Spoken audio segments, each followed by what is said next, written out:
Hello everyone, welcome to Bright Mind. तो बच्चे, आज की हमारी जो वीडियो है ये रियल नंबर के ऊपर ऑब्जेक्टिव सीरीज़ जो हमने स्टार्ट की है उसका ये तीसरा पार्ट है। इससे पहले हमने पार्ट 1 और पार्ट 2 बनाए हैं। तो अगर आप में से किसी ने उन पार्ट को मिस किया है तो पहले जाके उन पार्ट को ज़रूर देखिए, डिस्क्रिप्शन में उनका लिंक होगा। दूसरा, हमारा ऐप जो है ब्राइट माइंड के नाम से जो हमारी प्ले स्टोर पे आपको मिलेगी, उसको भी डाउनलोड कर लीजिए, क्योंकि वहाँ पर हर वीक 2 से 3 ऑब्जेक्टिव के ऊपर टेस्ट होगा, जिससे आप अपना जो स्कोर या एवरेज परफॉर्मेंस चेक कर सकते हो इजीली।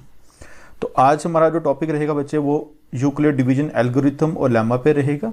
ये वाला पार्ट इस साल सीबीएसई के सेशन में इंक्लूडेड नहीं है, लेकिन फिर भी बच्चे आप इन पार्ट को छोड़िए नहीं, इन पार्ट को ज़रूर कीजिए, क्योंकि आगे कॉम्पिटिटिव्स में अगर कभी इसके रिलेटेड कुछ भी पूछा जाए तो आप उनका आंसर दे सकते हो। और इतना कोई मुश्किल नहीं है, लेकिन पेपर से एक दिन पहले आप ना पढ़ें, आइडिया होना ज़रूरी है। अब यूक्लिड डिवीजन लेमा की बात करें या यूक्लिड डिवीजन एल्गोरिथम की बात करें, यहाँ पर 3 वर्ड्स हैं। यूक्लिड जो है, इन्होंने एक दुनिया को अलग सी ज्योमेट्री की अप्रोच बताई थी। ज्योमेट्री के बारे में इन्होंने बहुत सारी बुक्स लिखी हुई हैं, डेफिनेशंस दी हुई हैं, इसलिए इनको ऑनर दिया गया है फादर ऑफ ज्योमेट्री का भी। सबसे पहले मैथमेटिशियन जिन्होंने ज्योमेट्री के बारे में बताया था वो थेल्स थे, लेकिन इन्होंने काफ़ी ज़्यादा डिस्कवरी और बहुत ज़्यादा प्रॉपर्टीज़, डेफिनेशंस, थ्योरम जो हम पढ़ते हैं वो आपने 9th क्लास में भी देखा होगा, वो यूक्लिड्स ने दिया था। देन हमारे पास आता है डिवीजन। डिवीजन सिंपल सी चीज़ बच्चे आपने पढ़ी होगी, किसी चीज़ को डिवाइड कर देना। जैसे मैं 5 और 2 को डिवाइड करूं, देन यहाँ पर 2 आएगा, यहाँ पर 4 आएगा और यहाँ पर 1 आएगा। आप ये सभी पढ़ा होगा। ये जो अंदर होगा इसको डिविडेंड बोलते हैं, ये हमारा कोशेंट आता है, ये हमारा डिवाइज़र आता है और ये हमारा रिमाइंडर आता है। और यहाँ पर आपने ये भी पढ़ा होगा, जो डिविडेंड होता है ये हमारा divisor into quotient plus reminder के बराबर आता है। ये सभी चीज़ें आपने पढ़ी होंगी और चेक करने के लिए आप ये वाला मेथड कहीं पर अप्लाई करते होंगे जब आप डिवीजन करते थे। तो आज हमारे पढ़ना क्या है, यूक्लिड डिवीजन एल्गोरिथम और लेमा, ये दोनों ही इन्हीं पे बेसिस हैं। तो पहले अगर हम बात करें एल्गोरिथम की, ये जो एल्गोरिथम होता है ये क्या चीज़ है, और फिर नेक्स्ट लेमा क्या है। तो यूक्लिड डिवीजन एल्गोरिथम और लेमा से पढ़ने से पहले हमें एल्गोरिथम और लेमा दोनों के बारे में मालूम होना है। लेमा बच्चे एक किस्म की ये प्रूवन स्टेटमेंट होती है, ठीक है, प्रूवन स्टेटमेंट होती है। और ये प्रूवन स्टेटमेंट क्या करती है, हेल्प करती है, ठीक है। मतलब कि एक पहले से प्रूवन स्टेटमेंट होगी जो हमारी हेल्प करेगी टू प्रूव अनदर स्टेटमेंट, किसी और स्टेटमेंट को प्रूफ करने के लिए।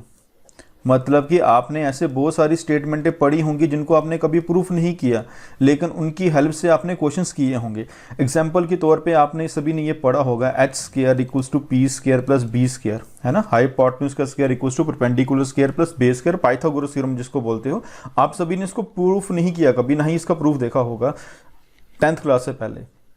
तो आपके लिए एक किस्म की स्टेटमेंट है, लेकिन आपने इस स्टेटमेंट को यूज़ करके बहुत सारे क्वेश्चन या प्रूफ किए होंगे।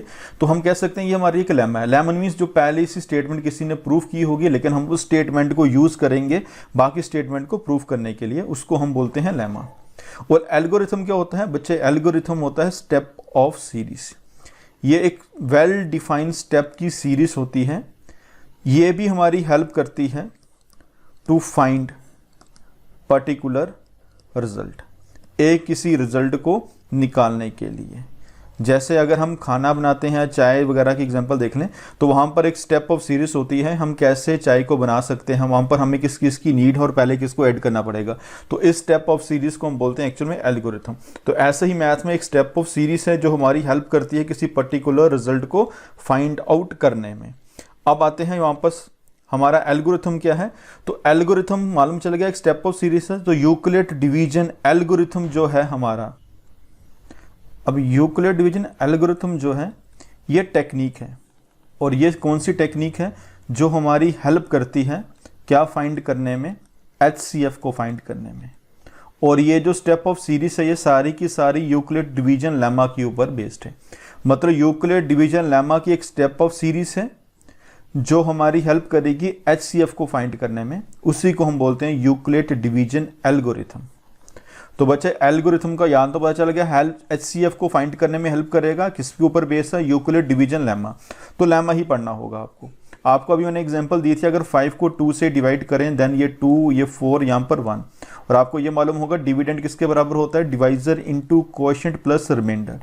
और यूक्लिड डिवीजन लेमा में क्या बोला गया है, हमारे पास दो इंटीजर्स होंगे a और b, जिसमें से b जो है वो 0 नहीं होगा।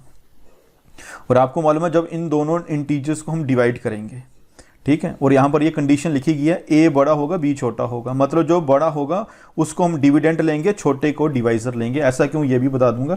तो यहाँ पर a अंदर आएगा b बाहर आएगा, इन दोनों को डिवाइड करोगे कोई ना कोई कोएफिशिएंट आएगा q, और यहाँ पर एक रिमाइंडर भी आएगा r। तो ये हमारा आ गया डिविडेंड a, ये हमारा आ गया divisor b, coefficient q plus remainder आ गया r। ये स्टेटमेंट आपने पढ़ी है, उसी स्टेटमेंट को इंटीजर की फॉर्म ए बी में लिख दिया। तो ये क्या कहता है, जब भी दो इंटीजर्स ए और बी को डिवाइड करोगे तो वहां पर दो इंटीजर्स और मिलेंगे, कोएफिशिएंट मिलेगा क्यू और एक रिमाइंडर मिलेगा आर। अब ये दोनों इंटीजर तभी मिलेंगे जब अंदर वाली टर्म बड़ी होगी। अगर अंदर टर्म छोटी है जैसे 1 है, बाहर टर्म बड़ी है, देन ऊपर कभी भी इंटीजर नहीं आएगा। तो यहां पर करने के लिए आपको मालूम है डेसिमल लगाना पड़ेगा 0, फिर देन 5, 0.5 बन जाएगा। तो यहां पर इंटीजर तभी आ सकता है जब ये अंदर वाली टर्म बड़ी होगी। अब यहां पर इन्होंने एक और चीज को देखा है, कंडीशन वो क्या है, वो कंडीशन ये है कि जो रिमाइंडर होगा हमारा वो हमेशा ही, जो भी रिमाइंडर हमारा आएगा वो डिवाइजर से छोटा आएगा, लेकिन वो reminder greater than equals to 0 हो सकता है। 0 या 0 से बड़ा होगा लेकिन डिवाइजर से छोटा होगा। इसके लिए हम एक एग्जांपल देख लेते हैं। उस एग्जांपल पे हम डिवाइजर को a को कुछ भी लेते हैं, यहाँ पर हम डिवाइजर ले लेंगे 3, ठीक है, डिवाइजर हम क्या ले लेंगे 3 ले लेंगे, मान लेंगे b है हमारा 3, और यहाँ पर हम पहले इसको डिवाइड करेंगे। स्टार्ट कर लेते हैं, काउंटिंग इनसे भी शुरू कर सकते हो, डिवाइजर से बड़ा ही डिविडेंड लेना है, ये चीज़ आपको मालूम होनी चाहिए।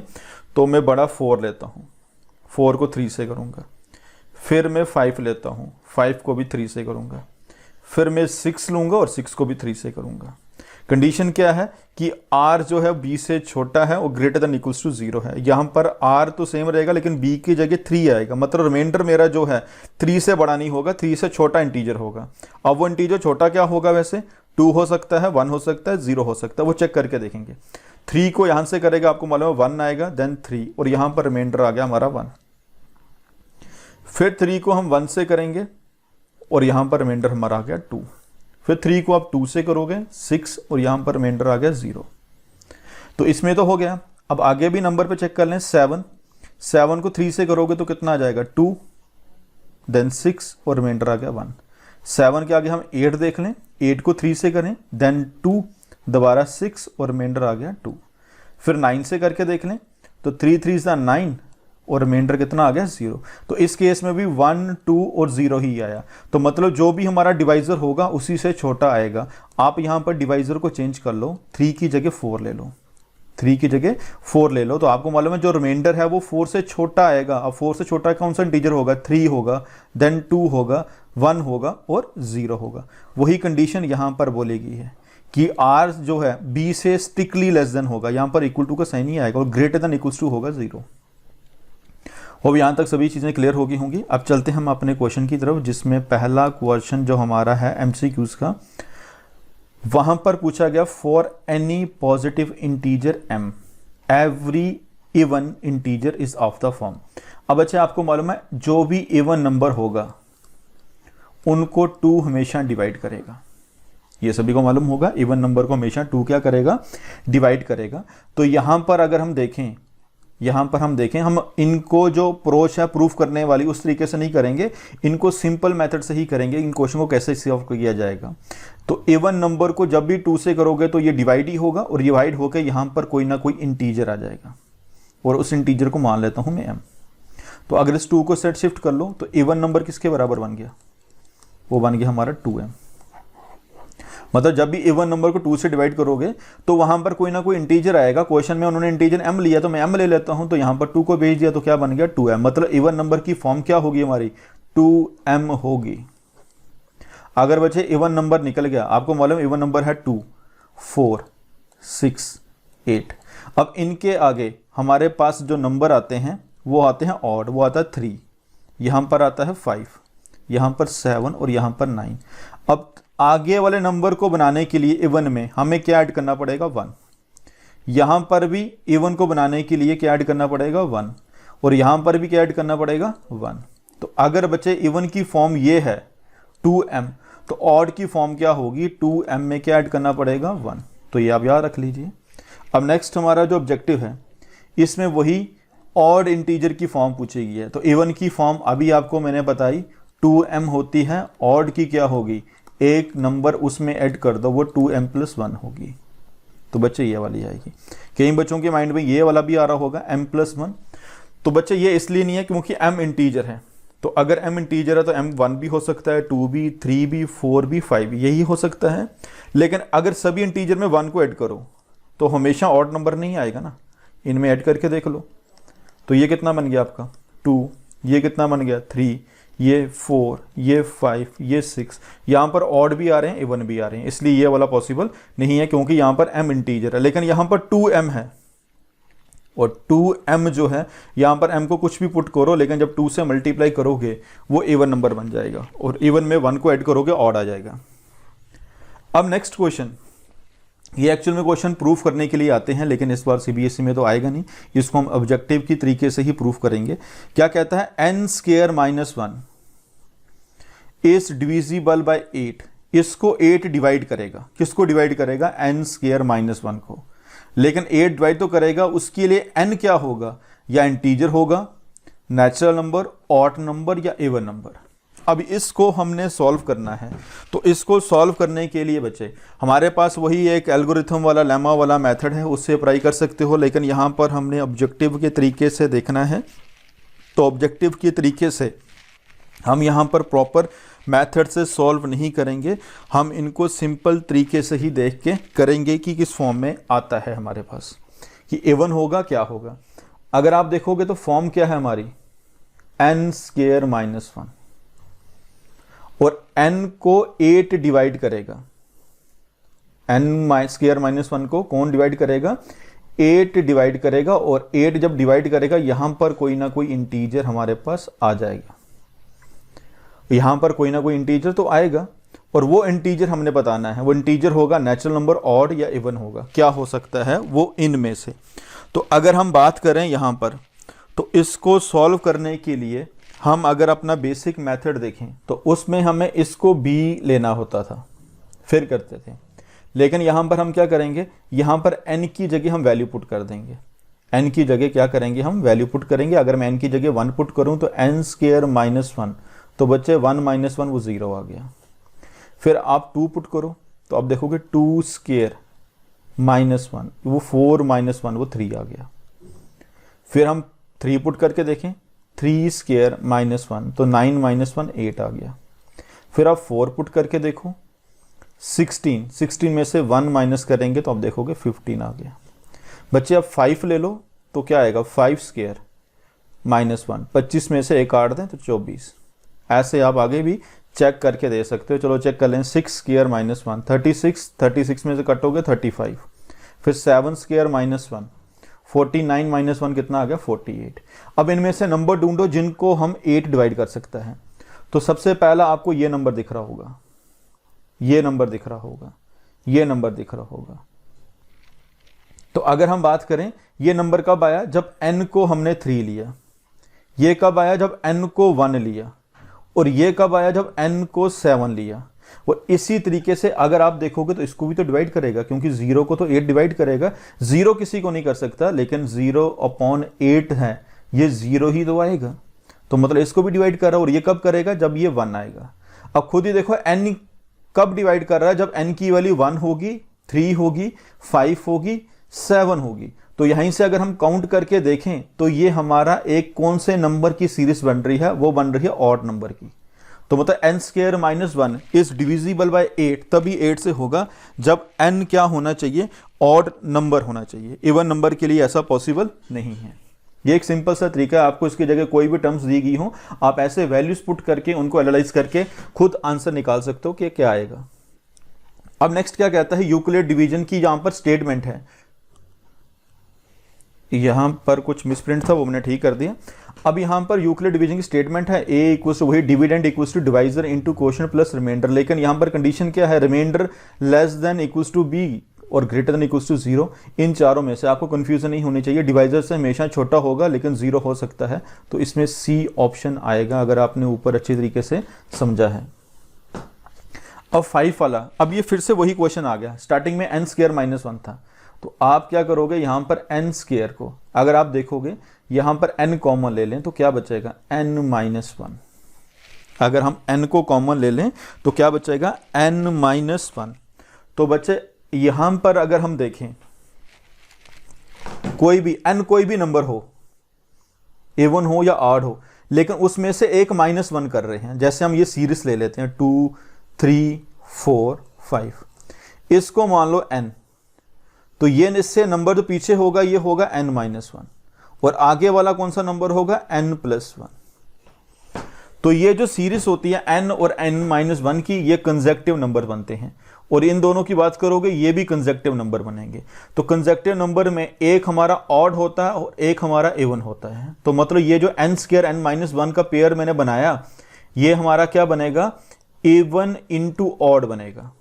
अगर बच्चे ये इवन इंटू ऑड बनेगा तो आपको मालूम है इवन नंबर को कौन सा नंबर डिवाइड करता है, 2। तो यहां पर कौन सा नंबर इसको डिवाइड करेगा, 2 नंबर इसको डिवाइड करेगा।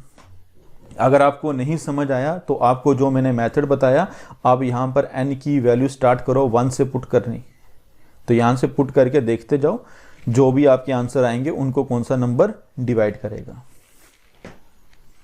अब क्वेश्चन नंबर 6 क्वेश्चन में क्या है कि हमें प्राइम फैक्टराइजेशन दी गई है नेचुरल नंबर की n की, और n की जो प्राइम फैक्टराइजेशन है वो ऐसे है। अब इस तरीके के क्वेश्चन ज़्यादातर NTSC वगैरह में पूछे जाते हैं। हमें क्या निकालना है, कंसेक्टिव जीरो। अब बच्चे कंसेक्टिव जीरो क्या होते हैं, जैसे ये मेरे पास टर्म है 2 0 4 0 0, कंसेक्टिव मीन जो साथ साथ वाले आ रहे हैं, ये इनका कंसेक्टिव नहीं है, बीच में नंबर आ गया।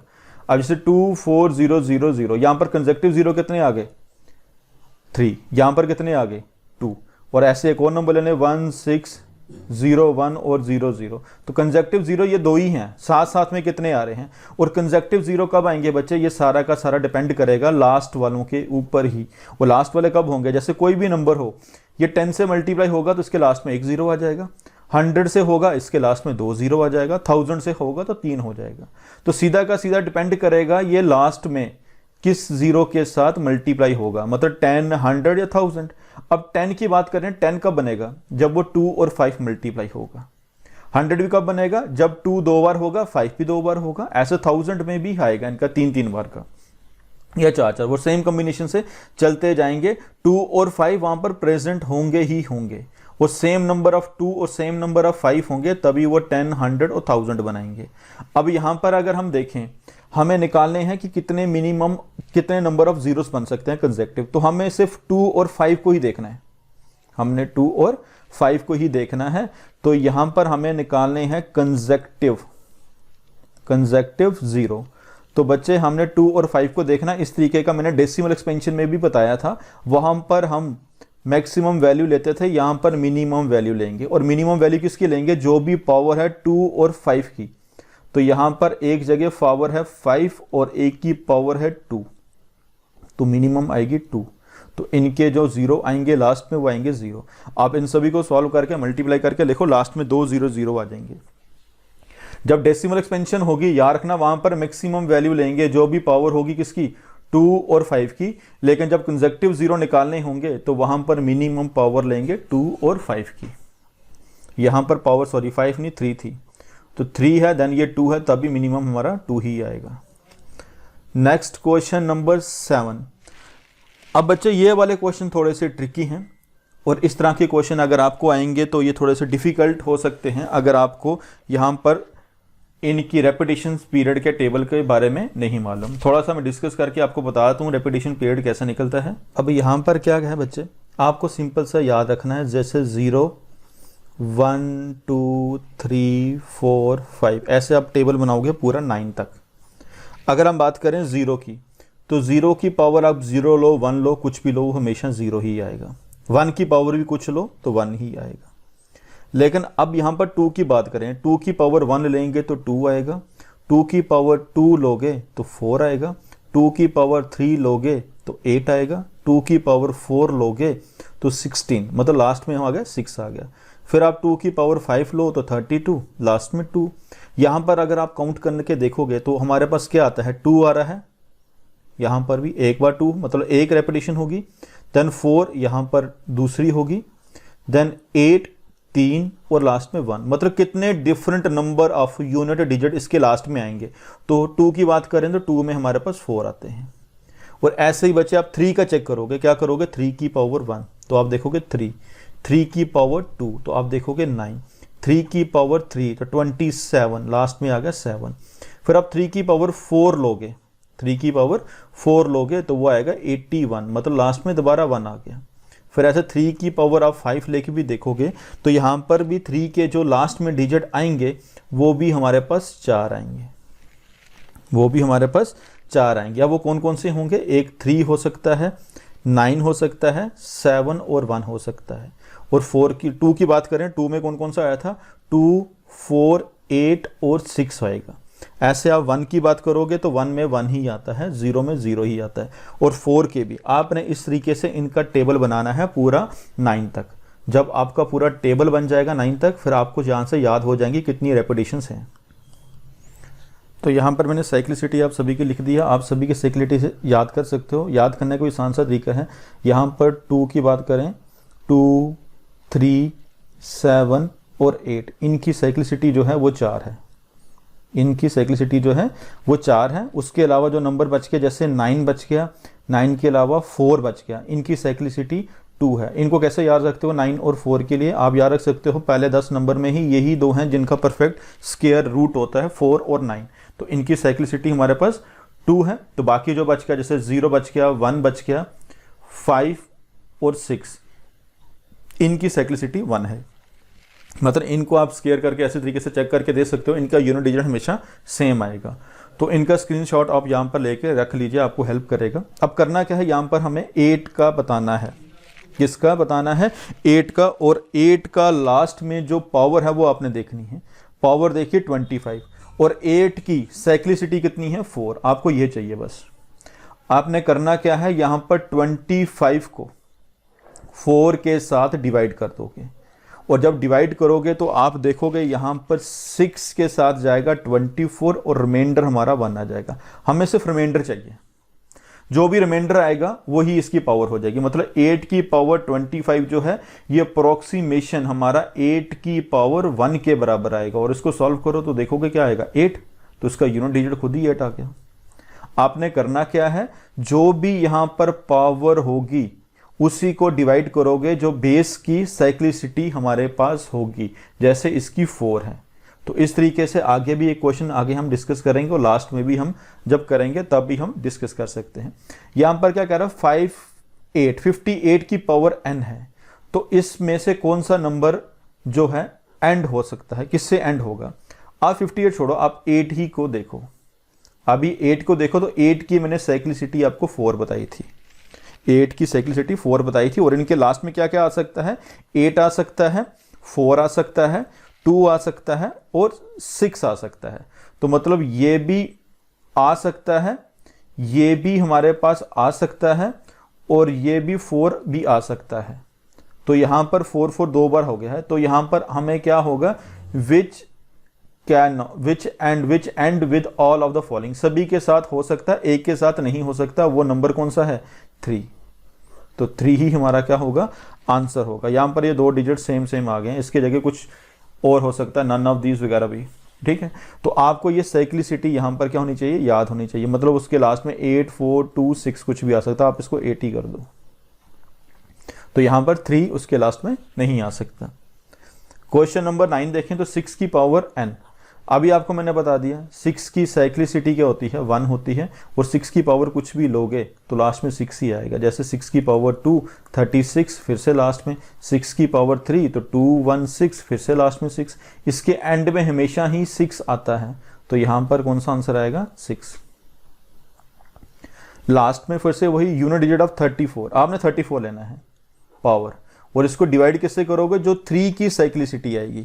अब 3 की साइक्लिसिटी क्या है, मैंने लिखा था 3 जो है इसके लास्ट में 3 आ सकता है, 9 आ सकता है, 7 आ सकता है और 1 आ सकता है। तो मतलब इसकी साइक्लिसिटी बनी 4 के साथ डिवाइड करो, लेकिन 34 तो 4 से डिवाइड ही नहीं होगा। इसको अगर हम 8 के साथ करके देखें तो ये 32 आएगा और उस केस में इसका रिमाइंडर हमारे पास कितना आ जाएगा, 2। अब रिमाइंडर 2 आया तो हम क्या करेंगे, 3 की पावर जो 34 थी इसको अप्रोक्सीमेशन कैसे लिखेंगे, 3 की पावर 2। अब 3 की पावर 2 क्या होगा हमारे पास, 9। तो यहाँ पर इसके लास्ट यूनिट डिजिट क्या होगा, 9। तो बच्चे ये हमारा लास्ट क्वेश्चन था इसी एक्सरसाइज का। आज के लिए बच्चे इतना ही रखते हैं। आगे हम इसकी 2 वीडियोस तो आएंगे, एक केस स्टडी बेस पे और एक असर्शन रीजन पे। फिर लास्ट वीडियो हमारी आएगी कंबाइन, उसमें जो भी टॉपिक और इम्पोर्टेंट क्वेश्चन जो प्रीवियस पेपर में आए हैं, जो हमने मिस कर दिए हैं, वो सारे के सारे डिस्कस करेंगे। तो मान लीजिए 3 वीडियोस और इस टॉपिक पे आएंगी। तो आप सभी इस चैनल पे बने रहिए। जो न्यू आए हैं वो प्लीज़ चैनल को सब्सक्राइब भी कर लीजिए और इस चैनल को हो सके तो शेयर भी कीजिए और इस वीडियो को लाइक भी कीजिए। तो आज के लिए बस इतना रखते हैं। Thanks for watching.